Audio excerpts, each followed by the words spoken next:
The characters are individual, can be remembered not only by name. Everybody knows who Hightower is. You know, everybody knows who Mahoney is. Why would you want to know my dress size? I'm not putting on no dress. And I said, well, this is to catch a purse snatcher. Sergeant Hightower, come in. None of my friends in football or nowhere is gonna believe this. Bub got a dress on. It's a remarkable franchise in that people all over the world recognize not only the title of the picture, but can remember the names of the players. And everyone has their very distinct style. What's the story here with Fu Manchu? Fu Manchu.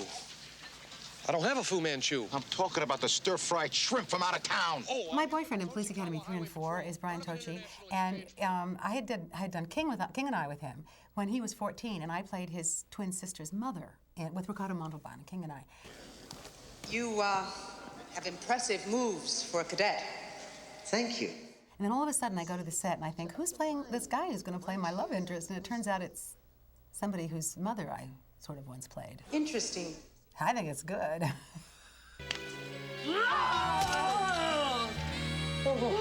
I love America. One of my favorite scenes of his was the one where he got naked. Why can't I wait in here? We just met. Oh. Come on, now can't a girl be a little bit old-fashioned? Oh, Cole, you just is... And he was trying to get into the hotel room, got locked out of the room, and he was walking through the lobby and all that, you know. Now, I wish I'd been there. Hi. Warm tonight. We shot that up in Toronto. It was November, very, very chilly.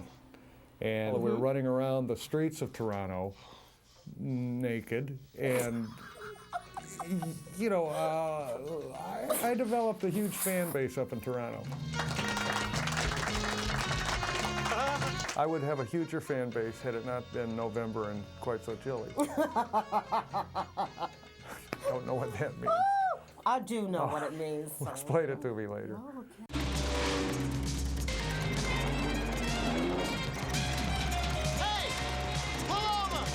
A very significant part of the Police Academy series certainly is the action. I wanted to make a action comedy. And to do that, you really have to engage some very, very specifically skilled people, and they're called stunt people. Stunt men, stunt women, stunt coordinators, people who actually arrange the stunts in the picture. Police Academy 3 was a very difficult show. It had a lot of water gags with water bikes, skis, boats, all type of vehicles there with Wink, especially with Wink. God, I doubled Sweet Shot, Tim Kazurinsky, Bobcat Goldthwait, Leslie Easterbrook, Marion Ramsey as Hooks. Don't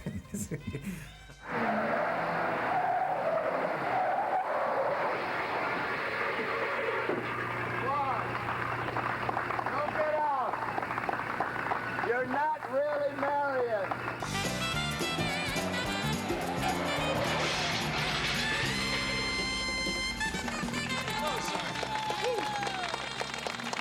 Wink also has this great ability of when he doubles one of the principals to get not only the body language of that principal down pat, but he goes one step a little further and he'll get a comedy move out of something.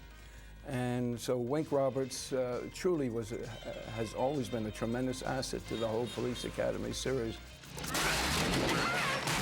I didn't mind that Wink Roberts doubled me in Police Academy 3. But when I saw him in the wig and the outfit, and he looked prettier and more shapely than I did, well, then I asked if they would hire him. I'd never done a stunt. I didn't know what a stunt was. So people like Wink Roberts got me involved in using my body to make it look like I was doing something. And then these great stuntmen came in and actually did it. Before we do anything. What we do is we take all the actors out and let them ride the vehicles that they're going to be on. The wet bikes, these things were highly unstable, but the problem is once you got it going, everything was fine. But the problem was if you made any wide turns, bing, gone. You were gone. And the wet bike, you have to go really fast or you go straight down.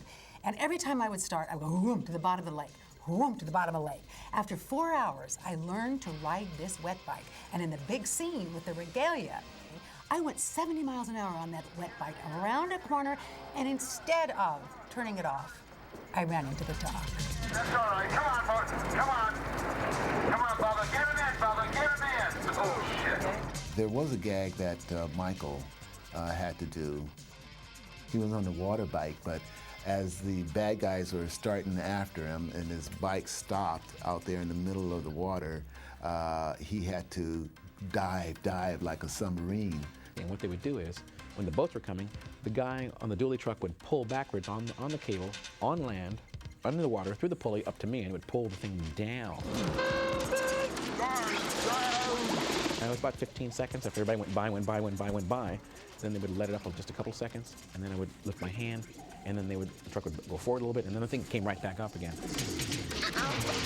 Tim Kazurinsky was not really on the jet ski like everyone else. He was being dragged because he was falling off of it.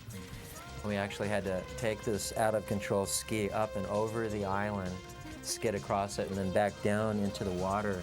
And with momentum, we actually got to go underwater, and it was like a submarine where it went about 10 or 15 feet underwater with full throttle before it came back up again, which was, worked out kind of fun.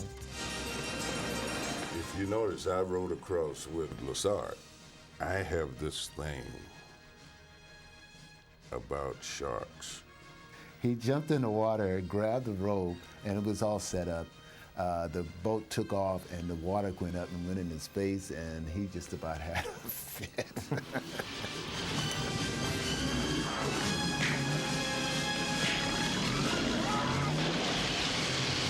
I haven't been in my pool since I saw Jaws.